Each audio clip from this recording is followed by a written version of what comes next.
Here's what's coming up on today's show. But life insurance does serve a purpose, but the type that's out there and what you need is going to depend on your situation. But it should never be a type of investment that's going to give you growth. That's not what insurance is for. Hello, this is Mark Silverman, managing member and founder of Silverman & Associates, and I'm also a certified financial planner professional. I want to welcome you to the Saving with Silverman podcast. I'm glad you're here. Each week, we'll discuss different financial planning topics because making smarter choices about your money impacts the quality of your life. Hey, let's talk about unpopular opinions. A lot of unpopular opinions out there. And being a good financial advisor isn't about winning a popularity contest or just saying the same things that everybody wants, that everybody else in the industry says.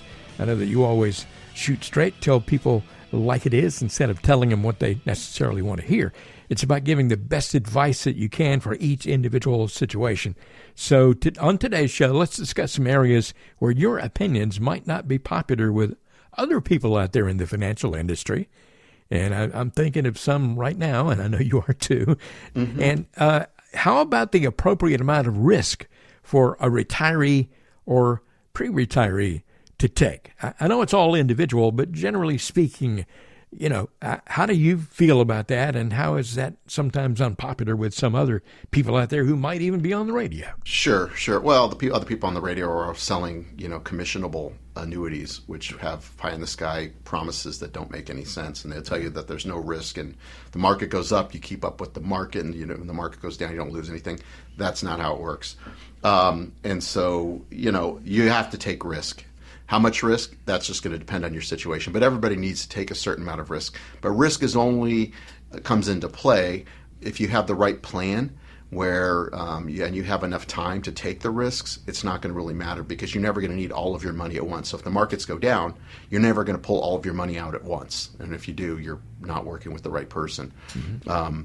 So understanding where you are in life, if you're retired, pre-retiree, when you want to retire, how much income you need, and coming up with a plan so that the rest of your money can be in a globally diversified portfolio that's going to have some amount of risk. Again, that risk is going to depend on your comfort level, and two, what kind of returns that you're going to need over time to keep you ahead of inflation, et cetera. And so that's part of what we do, and understanding that and explaining that, educating is really what's important. A lot of people, fall for this thing thinking that you can take no risk and put it into this magic product, which is, let's call it an annuity, that's going to do all these things for you without any risk, and that's not how it works. How about on the subject of the appropriate use of life insurance? How might what you tell someone differ from some other folks out there? Well, unlike what some of these people on the radio will say, life insurance is not an investment. Do you need life insurance? Some yes, some no. What type of life insurance? That depends on your situation. And, as your situation changes, maybe your insurance needs to change. Is there a use for insurance? Yes. Is it an investment? No. If people that are using insurance as an investment, i.e. annuities, et cetera, these LERPs that one person on the radio keeps putting people into, which is horrible. That's a nightmare. And there's tons of fees and things people don't even understand into these crazy complicated products that they don't need to be in. But life insurance does serve a purpose, but the type that's out there and what you need is going to depend on your situation. But it should never be a type of investment that's going to give you growth. That's not what insurance is for. How about on the subject of how to handle debt? I know there are different ways of looking at that for sure. There is. But I think kind of universally, credit card debt's the worst thing that you can have, especially with interest rates where they are. Our credit card debt in this country is now over $1 trillion, which is the highest. It's higher than it was pre-pandemic, believe it or not. And so with interest rates higher, credit card debt interest rates are higher as well. So some people are getting close to 25, 30%. And so credit card debt's the worst thing that you could have. The rate's high. You can't write it off. I would argue that mortgage interest is not a bad thing, especially if you got a mortgage rate, a couple of years ago in the 2 and 3% range. If we can invest your money and get a higher rate than that, you get a write-off. I would argue on paper that makes sense, but it comes down to personal preference. Some people don't want debt and they want to pay off their mortgage. So if that's greater than what we show you on paper, then you should go with what makes you sleep at night. So different types of debt have different different ways, and there's debt that's okay and there's debt that's not okay. You just talked about, you mentioned paying off the mortgage. You read my mind. The next thing I was going to say is, there are differing opinions on whether you should pay off your house. And I guess it all, that's another one where the answer is it depends. It depends on the rate that you're at. It depends on if you have the cash flow to support that debt.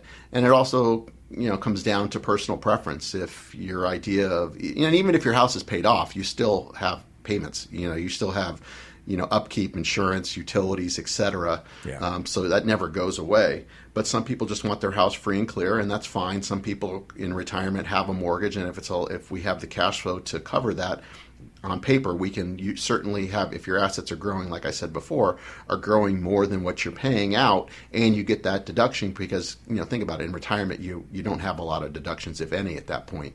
So having some deductions. If that changes, which there's been conversations of the IRS getting rid of the mortgage deduction, if that were to go away, that would change that conversation as well. But at the time being, having a mortgage is not the worst thing. But it depends on your situation.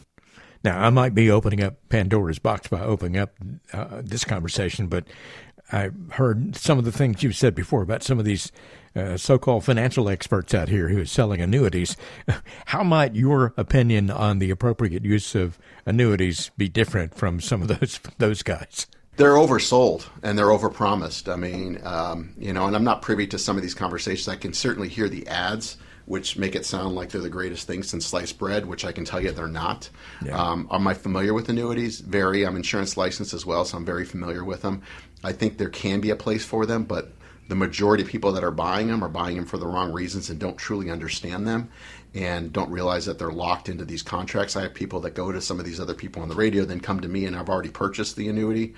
And unfortunately, there's not much I can do because you're locked in for this long-term period. Mm-hmm. And, as we mentioned, things change, and the more options you have down the road, the better. So if you lock your money up into something like this, which, these people are incentivized to put the most money that you can into these products because they receive an upfront commission, which is probably close to 7 or 8%, which that's a lot of money that they're getting paid, and they're paid all up front. So they could truly care less what you do after they've received their commission. That's not how we work. And so you want to work with someone that's a fiduciary, and somebody selling, I'll tell you this, somebody that's selling you an annuity that's insurance-only licensed is not a fiduciary. I can promise you that, and they're not a CFP either. So do your homework. A lot of people, on the other side of it, will come to us and show us these proposals that they get from other people and say, this doesn't make sense to me. Am I right? And usually their gut is right. So just be careful, be smart. If it sounds too good to be true, it probably is. So annuities are way oversold because the people selling them, are in it to make a quick buck, unfortunately. Yeah. You're listening to Saving with Silverman with Mark Silverman. I'm Ron Stutz, and we're talking about some unpopular opinions that Mark might have when compared to, he might not be all that popular with some of these other people out there who are handling money for folks. How about I'm okay with that. Yeah, yeah, sure. How about the appropriate use of mutual funds? Mutual funds are okay. We have mutual funds in our practice. We're more of a fan, I've said this before, of ETF, exchange traded funds. They're newer versions of mutual funds, but the fees typically are lower. They're more tax efficient.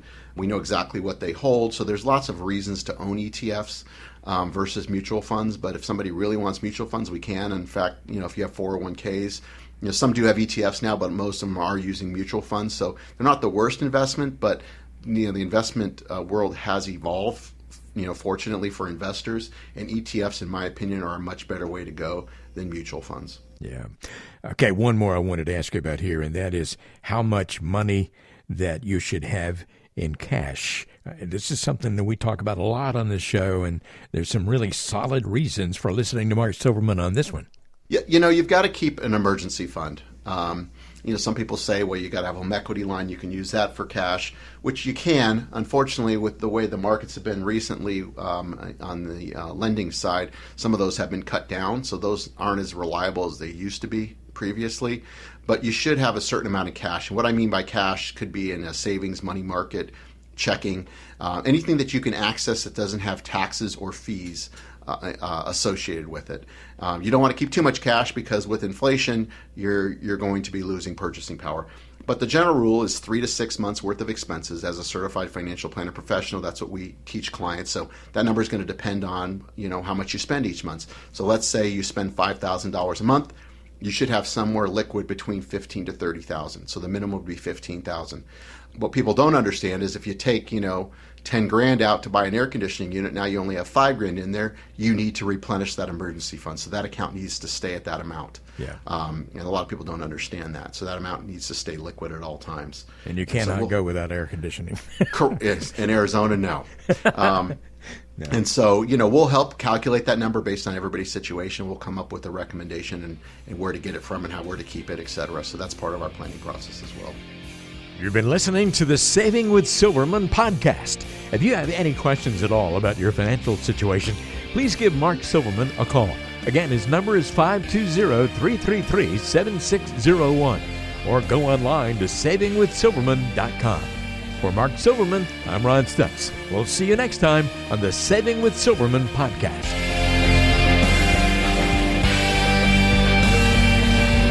The Saving with Silverman podcast is brought to you by Silverman & Associates Wealth Management, LLC, based in Tucson, Arizona. The show is available on Apple Podcasts, Spotify, Google Podcasts, and everywhere you listen to shows.